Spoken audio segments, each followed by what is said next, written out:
Oi, tudo bem? Que bom ter você por aqui. A nossa aula já vai começar. Vem com a gente. Então, a gente vai falar de juízes, mas não dá para falar de juízes sem falar de Josué antes. Então, vou fazer um resumo da vida de Josué, para a gente relembrar.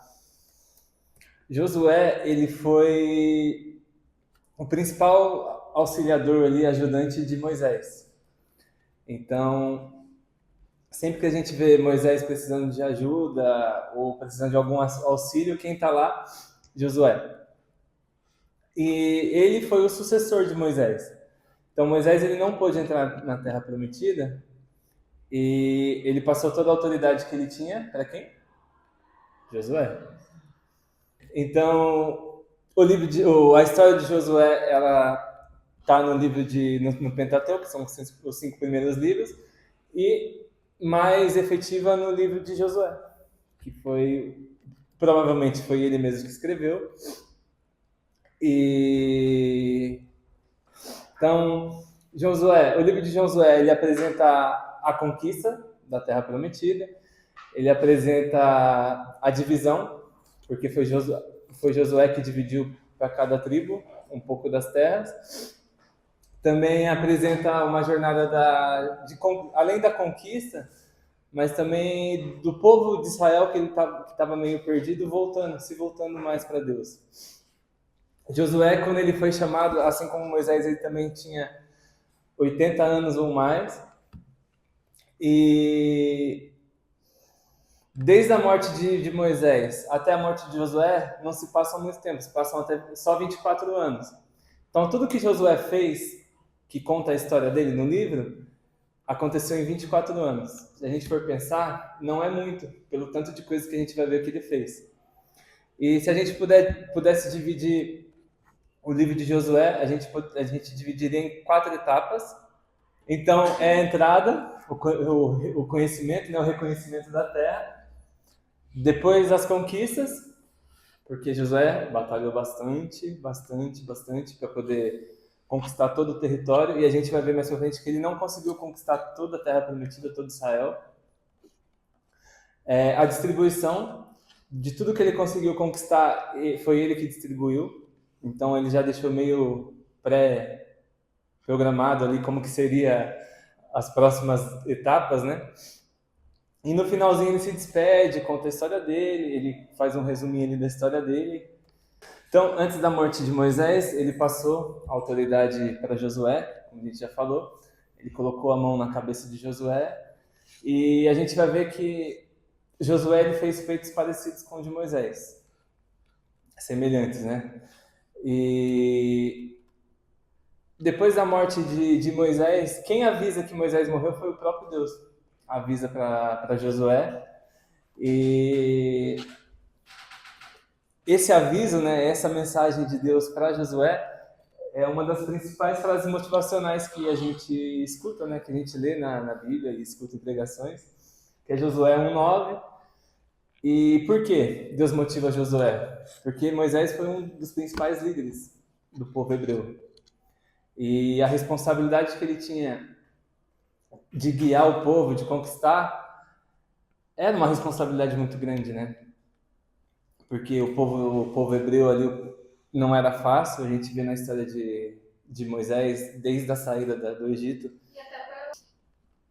E Josué estava com medo, né, de enfrentar tudo isso, porque agora não teria mais, ele que tinha que ser a referência para o povo, não teria mais Moisés. Então, Deus ele fala, seja forte, corajoso, não se apavore nem se desanime, pois o Senhor, o seu Deus, estará com você por onde você andar. Então, foi a frase do próprio Deus para motivar Josué, para não deixar ele se abater ali, né? Porque além de ele perdeu Moisés, que era a referência, né? A referência dele. Então, o primeiro feito de Josué foi a travessia do Rio Jordão, porque ali ele tinha um desafio. Ele tinha muita gente que estava seguindo ele e ele tinha que chegar até a Terra Prometida. Mas para chegar lá, ele tinha que atravessar o Rio Jordão. E aqui é uma imagem do Rio Jordão como ele é hoje. E aqui foi, antes disso, a distância, né? Mais ou menos onde eles estavam, que é o Monte Nebo, até a Terra Prometida. E aqui, no meio do percurso, tem o Rio Jordão. Você atravessar um rio sozinho é uma coisa. Agora, você atravessar um rio com milhões de pessoas, aí tem, e além disso, tem criança, tem idoso, tem gente que sabe nadar, tem gente que não sabe, então é totalmente diferente. Aqui é uma imagem do Rio Jordão hoje, de um dos.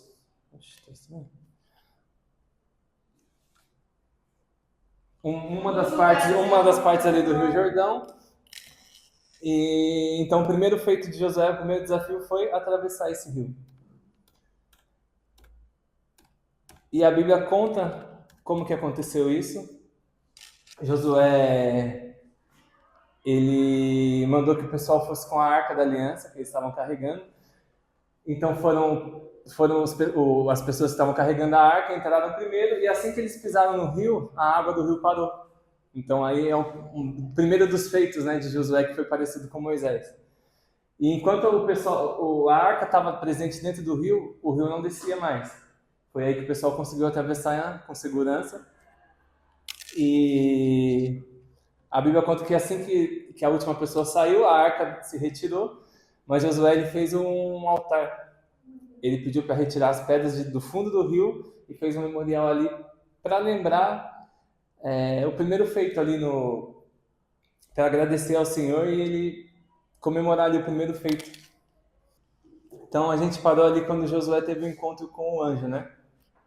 Então Josué ele estava ali perto da cidade de Jericó, já tinha atravessado o Rio Jordão, né?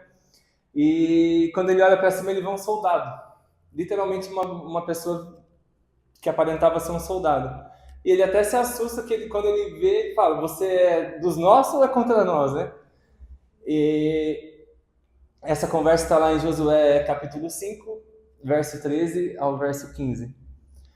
E o anjo fala que ele não é nem contra eles, nem a favor deles, ele é um comandante do exército de Deus. E ali ele fala que Josué já ia ter que batalhar. Então seria a primeira batalha de Josué na liderança do povo hebreu. E quando aconteceu isso, que o anjo foi embora e tudo mais, essa história que o povo hebreu tinha atravessado o Rio Jordão começou a se espalhar, porque foi um feito ali. Todas aquelas pessoas até conseguiram atravessar um rio sem se molhar. E a primeira cidade que Josué ia conquistar era Jericó. Então, como foi se espalhando essa notícia, o que o líder de Jericó fez? Ele trancou a cidade. Então, tinha as muralhas, tudo. Jericó era uma fortaleza. E quando ele ficou sabendo que o povo hebreu estava vindo, já sabia da história, que eles ficaram 40 anos no deserto e tudo mais. E ainda mais quando ele teve essa notícia que eles conseguiram atravessar um rio daquele tamanho, sem se molhar e tudo mais, ele mandou: tranca a cidade, ninguém entra e ninguém sai. Só que tinha um problema. Um outro feito de Josué que é parecido com o de Moisés é que ele mandava espias para a cidade. Ele não chegava, ele era estratégico, foi o que a Sandra falou. Ele não chegava de surpresa assim, ele não, ele mandava espias para fazer o reconhecimento, ver como é que era a cidade, se tinha fortaleza, se não tinha. E essa muralha, não sei se vocês já viram a muralha da China. Ela é uma muralha larga, passa carroça, tudo dependendo do lugar. E as muralhas de Jericó acreditam que era desse jeito também, muralhas muito grandes. Só que o problema de ter fechado a cidade foi que os espias estavam lá dentro ainda. E o líder de Jericó também teve essa notícia que tinha espião na terra dele. Então foi um dos motivos dele mandar fechar. Ainda mais, né? E o que estava acontecendo? Os soldados de Jericó estavam caçando esses espiões. E eram dois espias, né, que a gente chama. E eles foram salvos, não sei se vocês já ouviram falar de Raabe. A muralha era tão grande que ela morava na muralha. A casa dela era ali. Então o que ela fez? Ela ajudou os espias. Ela escondeu para que eles não fossem mortos, porque como o líder de Jericó já sabia que tinha espião e estava procurando, se achasse ia matar. Então Jericó estava totalmente fechado. Ninguém entrava, ninguém saía. E o que aconteceu? Aí é a famosa história de vir com Josué lutar em Jericó. Depois de 7 dias deles circulando ali a cidade, eles gritaram e todas as muralhas vieram abaixo, tudo, né? E aí o que Deus ordenou? Que toda a cidade fosse queimada. E era para poupar apenas a vida de quem? De Raabe. Então, aí o que aconteceu? Eles fizeram um trato, ó, você vai, quem você quer salvar, quem for da sua família, você vai colocar dentro da sua casa e vai colocar uma fitinha, uma faixa vermelha. Então, os soldados vão saber que quem estiver aquele lugar não vai ser destruído. Então, quem você quiser salvar, toda a sua família, você vai pôr lá dentro. E foi assim que aconteceu. Não sobrou nada da cidade, a não ser a casa de Raabe. E além disso, Deus ordenou que nada da cidade podia ser levado. Tudo que estava lá era para ser consagrado a Deus. Então nada eles podiam pegar. Então depois que eles conquistaram ali, destruíram a cidade, a próxima cidade a ser conquistada é a cidade vizinha, que é a cidade de Ai. A cidade de Ai foi a primeira derrota de Josué. E por que Josué foi derrotado? Tanto Josué como o povo, né? Então, como já era tática desde Moisés, eles mandaram os espiões. Aqui é a cidade de Jericó, logo depois do rio, e aqui é a cidade de Ai. Aqui é o Rio Jordão, Canaã. Então, quando os espiões chegaram lá, falaram, ó, Ai é uma cidade pequena, então tranquilo. Se a gente acabou de derrotar Jericó, que era uma cidade muito maior, muito mais protegida, Ai vai ser mais fácil ainda. Pois é uma cidade pequena. Aí Josué fez o quê? Não vou mandar todo mundo, então mandou cerca de 3.000 soldados. Só que o que acontece? Ao contrário da primeira vez, Josué ele não pede instrução para Deus. Ele já estava ali, cidade pequena, vamos lá. Então ele decide dele mesmo mandar esses soldados. E isso está lá em Josué 7. Então, ele por conta própria decidiu mandar, falou, ó, os espiões falaram que é tranquilo, então não precisa mandar muita gente, 3.000 soldados dá e sobra. A cidade era pequena. E em nenhum momento ele consulta a Deus. Porém, aí veio a primeira derrota. Porque os cidadãos, né, eles se defenderam e ganharam dos valentes ali de Josué, dos guerreiros. Então foi a própria população que se defendeu e colocou os soldados para correr. E a Bíblia conta que eles tiveram que virar as costas e fugir para não morrer. E aí e além disso, porque já nesse confronto com a população morreram 36 soldados. Aí o povo de Israel ficou o quê? Já começou aquele alvoroço, né? E não vamos conseguir. Se a gente perdeu para uma cidade pequena, imagina os próximos desafios que a gente vai ter. Já morreu soldado, enfim, porque até então não tinha morrido ninguém. Então ali começa uma crise. E então ele decide buscar a Deus. Só que ele decide buscar a Deus depois do quê? Depois que já aconteceu o pior. E é o que a gente costuma fazer também, né? A gente age na nossa cabeça e depois que dá errado, a gente vai perguntar para Deus. Por quê? Capítulo 7, do 1 ao 12, eu vou ler rapidinho.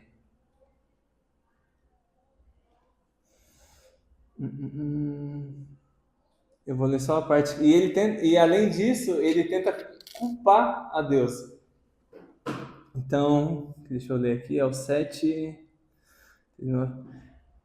Então Josué rasgou suas vestes e se prostrou em terra o seu rosto, perante a arca do Senhor até a tarde. Ele e os anciãos de Israel deitaram o pó sobre suas cabeças e disse Josué, ó Senhor, por que Israel virou as costas diante dos inimigos?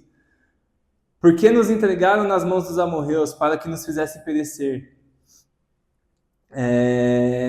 Porque o que direi? Pois Israel virou as costas diante dos inimigos. E dar as costas numa batalha era um sinal de humilhação na época, né? Porque você estava fugindo. E ele continua. Ouvindo isso, os cananeus e todos os moradores da terra nos cercarão e desraigarão o nosso nome da terra. Então, que farás ao teu grande nome? E ele ainda tenta jogar a culpa para Deus. Ele falou, nossa, agora todo mundo viu que a gente foi derrotado por Ai, que é uma cidade pequena, eles vão vir atrás da gente e vai acabar com a gente. Então ali já tinha uma crise na cidade ali, né, entre o povo. E por causa desses riscos, ele fala, ó, agora o pessoal vai saber que a gente foi derrotado e vão vir atrás da gente. E além disso, o seu povo foi envergonhado, o Senhor foi envergonhado porque a gente perdeu no seu nome. Então, por que Israel foi derrotado numa batalha tão simples? Mas olha o que Deus fala. Então disse o Senhor a Josué, levanta-te, porque estás prostrado assim sobre o rosto? Israel pecou e violaram a minha aliança. Aquilo que eu lhes ordenara, pois tomaram coisas condenadas e furtaram e dissimularam e até debaixo da sua bagagem puseram. Então Deus foi direto. Israel pecou e por isso perdeu a batalha.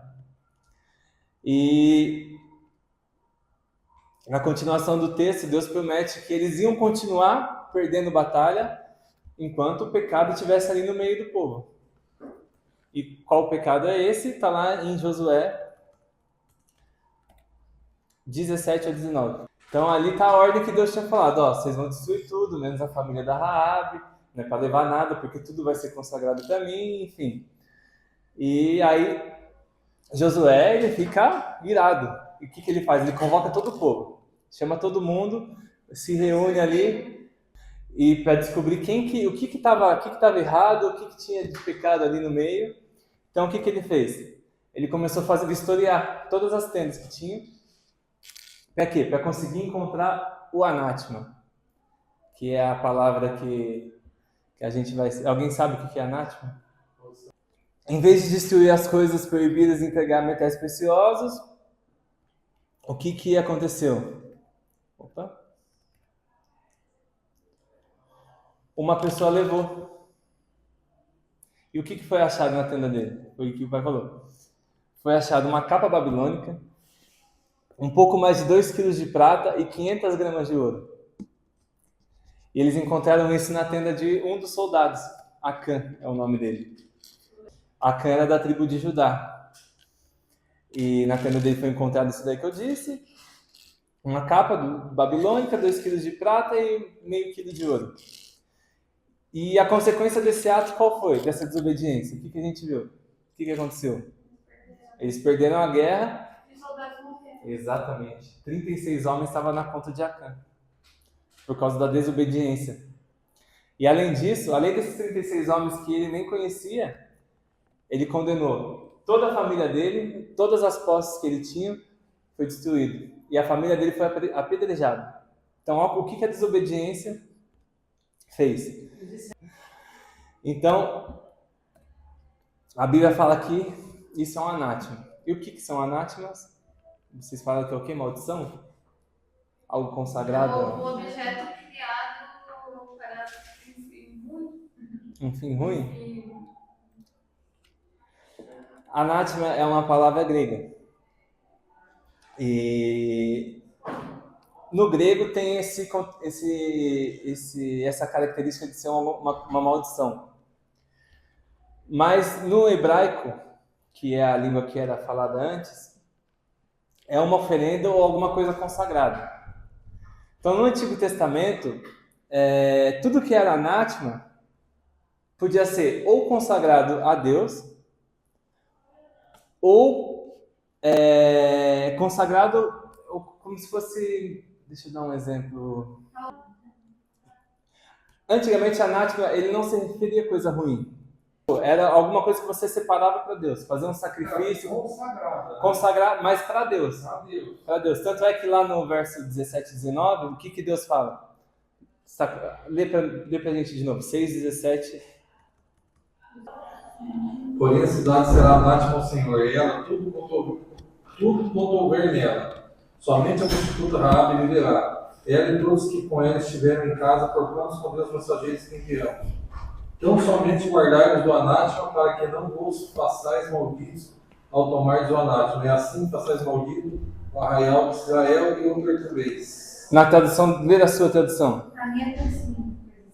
A cidade, contudo, que nela existe, será separada ao Senhor. Aí, então aqui, ó, onde está escrito anátema na sua, na dela está escrito separado ao Senhor.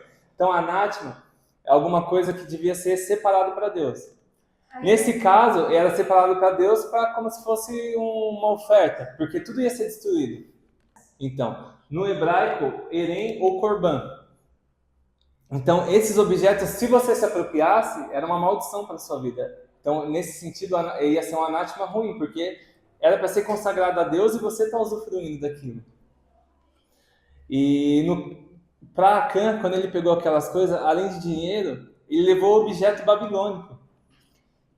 As coisas, os babilônios, eles eram pagãos, totalmente opostos a Deus, né? Por quê? Então, quando ele pegou alguma coisa que era para ser separado para Deus e trouxe para dentro da cidade, para dentro do acampamento ali, ele trouxe morte não só dele, não só da família, mas de outras pessoas que não tinham nada a ver. Então aqui vai dar para ver. A palavra korban, anátema pode ser ou korban ou erem. Korban era como se fosse alguma coisa para uso divino. Ele era separado para ser uso divino. E o erem era separado para destruição. Apesar das duas coisas serem separadas para Deus, uma era para ser destruída, a outra era para ser consagrada. Outro exemplo que a gente tem aconteceu com Saul. Na guerra contra os amalequitas, Saul ele derrota, mas Deus fala a mesma coisa. Era para destruir tudo, não era para sobrar nada, nem animais, nem uma pessoa, enfim. Só o que ele faz? Ele derrota, mas ele poupa o rei Agag. E Saul, quando ele derrota os amalequitas, ele poupa o rei e poupa tudo que era bom. O melhor animal, a melhor ovelha, o melhor gado. Ele poupa tudo que era valioso. E o que ele fez? Ele poupou os animais, poupou o rei e ofereceu para Deus. E por que Deus não aceitou? O que Saul fez? É como se a gente tivesse roubo um banco e dá 10% do dízimo. Ele roubou o que não era para roubar, o que era para destruir, e para limpar a barra dele, ele ofereceu para Deus como sacrifício. Deus não quer isso. Então, ele adorou o Senhor de uma maneira desobediente. Então, nesse contexto, o que Samuel fala para ele? Fala que é melhor a gente obedecer do que ter que sacrificar. Então, quando Acã fez isso, quando Saul desobedeceu a Deus, ele trouxe maldição. Tanto para ele, como para a família, como para o povo, para todo mundo. No Novo Testamento, a anátema aparece 6 vezes. 1 Coríntios, Gálatas, Romanos e Atos. E o termo anátema no Novo Testamento, ele coloca só como maldição. Por isso que hoje, quando a gente fala de anátema, é uma coisa ruim. Paulo, ele usa para se referir anátema para quem prega um evangelho diferente, que não segue a Cristo. Para quem não ama o Senhor, ele fala que tudo isso são anátemas. Então, no Novo Testamento, o anátema ele representa uma excomunhão espiritual. São pessoas afastadas, são pessoas que fazem o contrário do que a palavra de Deus manda. E hoje, ainda existe anátemas? Exatamente. Então, tudo que a gente faz, que é ilícito, que a gente sabe que vai contra os princípios de Deus, vai contra... Nem Jesus. Então, não só objetos, mas como ações, enfim. Tudo que seja ilícito, que vai contra a ordem de Deus. Tudo isso que a gente pratica, a gente sabe que é errado e continua fazendo, tudo isso se torna anátema na nossa vida. Então, isso nos separa da presença, né, de Deus, enfim. E Saul, ele sabia o que ele tinha feito. E mesmo se a gente não soubesse, a gente pedir para Deus que Deus mostre. Deus, se eu estou fazendo alguma coisa que vai contra a tua palavra, contra os princípios, o Senhor me mostra que o Espírito Santo nos revela. E o que Deus fala? Enquanto a maldição estiver no meio do povo, vocês não vão prosperar, vocês não vão vencer. Então, enquanto a gente não remover esse anátema da nossa vida, a gente não vai prosperar. E foi assim o que aconteceu com Israel. Então, uma vez que Josué descobriu que a família foi morta, enfim, o Acã foi morto, eles voltaram lá e Deus entregou toda a cidade. Tudo que tinha, era em torno de 12 mil pessoas, Deus entregou. Não teve mais morte, não teve mais nada. E foi muito mais fácil, porque aí Deus estava no comando, Deus instruiu, Josué perguntou para Deus o que ele devia fazer ou não. E nessas duas batalhas, Deus deixa bem claro como ia funcionar as conquistas de Israel. E é assim que acontece no livro de Juízes, a gente vai ver. Tudo que fosse alcançado com a ajuda divina, perguntando para Deus, seguindo as ordens de Deus, tudo que eles quisessem fazer, seguindo as ordens de Deus, ia ser conquistado, ia ser alcançado. Tudo que fosse por força do povo, por força do homem, eles não iam conseguir. Tudo que eles quisessem fazer por força própria, eles não iam conseguir. E Deus, ele promete que ele vai entregar os inimigos aos israelitas fiéis, ou ele entregaria os israelitas infiéis aos inimigos. Fica bem claro isso. Tudo dependia da obediência do povo.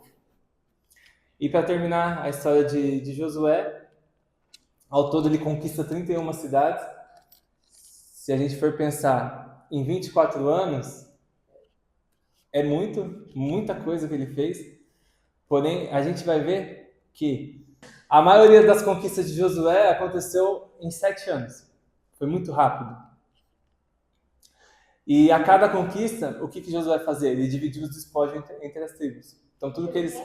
Despojos. É tudo que eles... Isso. Tudo que Deus autorizava que eles ganhassem na batalha, ele dividia igualmente entre as tribos.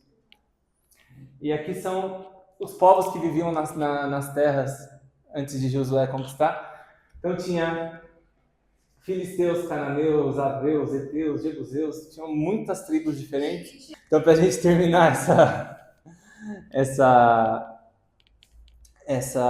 a história de Josué, então tudo que ele conquistou, as 31 cidades, foi aproximadamente só 7 anos, então foi muito mais rápido do que a gente pensa. E ali tem o caminho, né, que eles acreditam que aconteceu. Só que teve um povo, uma passagem interessante no livro de Josué, é que teve um povo que conseguiu enganar Josué. Então, está lá em Josué 9, do 3 ao 7. Deixa eu explicar o que aconteceu antes nessa passagem. A cidade de Gibeão era vizinha da cidade de Ai. E o povo de Gibeão ficou sabendo do que Josué tinha acabado de conquistar Ai, já tinha conquistado Jericó, e eles ficaram com medo. Falou, pô, a próxima cidade que vai morrer é a nossa, que é a cidade vizinha. Aí o que eles fizeram? Eles usaram a estratégia contra o maior estrategista que tinha. Eles falaram assim, vamos pegar uns jumentos aí, vamos nos vestir com roupas velhas, vamos pegar as nossas bolsas, esvaziar e colocar pão seco, fingindo que eles eram andarilhos do deserto. Mas eles eram da cidade vizinha. E quando eles chegaram até Josué, o que eles falaram? A gente veio de longe, se você ver, nosso pão está embolorado, a gente não tem mais o que comer. A gente está com fome, mas a gente veio aqui só para adorar o Deus de vocês. E se a gente ver, a cidade de Ai é aqui. A cidade de Gibeão é bem próxima. Então eles já se anteciparam para não ser atacados. Então é que eles falam, a gente veio de longe, a gente quer adorar o Deus de vocês, olha a nossa roupa, a gente está no deserto há muito tempo, enfim. Só que depois de um pouco tempo, nos próximos versos, Josué descobre a verdade, que eles eram da cidade vizinha, da cidade de Ai. Mas o que aconteceu? Josué fez um pacto. Ó, eu não vou destruir vocês agora fazem parte da nossa tribo, do nosso povo, então vocês vão estar seguros com a gente, enfim. Mas depois que Josué descobre, ele fica com muita raiva. Mas ele não pode voltar atrás, porque ele já tinha feito um pacto com eles. Então Josué ele cumpre a promessa, fala, eu não vou destruir vocês, mas agora vocês vão pagar. Então vocês vão nos servir. Então tudo que a gente precisar, vocês vão ser nossos servos. Só que logo em seguida o que acontece? A cidade de Gibeão ela é sitiada por 5 reis. Só que a partir desse momento, Gibeão já faz parte de Israel, já faz parte do povo de Israel. E o que acontece? Eles mandam um mensageiro para falar com Josué. Josué, a gente está sendo invadido lá em Gibeão. Cinco reinos estão se juntando contra nós. E você lembra? O nosso povo é seu povo. E Josué vai ter que lutar. Porque agora ele não pode deixar o povo morrer, porque faz parte do povo dele. Só que aí o que aconteceu? Dessa vez, Josué consultou a Deus. Ele foi esperto, né? E Deus entregou os 5 reis, que eram as 5 cidades próximas, que é Jerusalém, Hebron, Laquis e Jarmute. Então, aqui era Gibeão, Jarmute, Laquis, Jerusalém, Hebron. Então, esses 5 se juntaram, só que, como eles eram o povo de Israel agora, Josué foi obrigado a defender. Então, essa é uma outra passagem interessante também do livro de Josué. E tem outro fato interessante para a gente acabar, que é a história que Josué pediu para Deus que o sol parasse. Não sei se vocês já ouviram essa história. Não? Tá lá em Josué 10. Depois vocês dão uma lidinha em Josué 10. Por quê? Cadê Josué 10? Que quando é a continuação da história, quando ele vai derrotar os 5 reis, o que acontece? Ele quer seguir a risca o que Deus falou, quer destruir tudo. Todos os soldados, não deixar ninguém para trás. Só que como eram 5 reis, a batalha foi se estendendo durante todo o dia, e foi começar a chegar a noite. E Josué fala, Deus, se escurecer, o povo vai fugir, a gente não vai conseguir eliminar todo mundo. Então, que o Senhor possa parar o sol aqui na nossa cabeça, enquanto o último inimigo não for derrotado, que o sol não saia daqui. Para a gente ver, porque ele queria cumprir a risca que Deus tinha mandado, e assim Deus fez. Em Josué 10 fala que enquanto eles não eliminaram o último, não escureceu. Então, embora Josué ele conquistou muita coisa, ele não conquistou toda a terra da promessa. A gente vai ver que os juízes conquistam também. E o próprio Deus fala lá em Josué 13 que Josué não conseguiu concluir a missão. Ficou muita terra para ser conquistada, inclusive 2 povos principais que foram filisteus e cananeus. E, curiosamente, esses 2 povos foram os que mais deram trabalho para Israel durante o tempo. E eles só foram extinguidos de vez nos dias de Davi. Porque Davi foi quando Israel alcançou o seu território máximo. Mas então, depois de Davi, não houve mais conquista. Então, Davi foi o último conquistador. O território permaneceu o mesmo. Depois Israel foi invadido, enfim. Mas...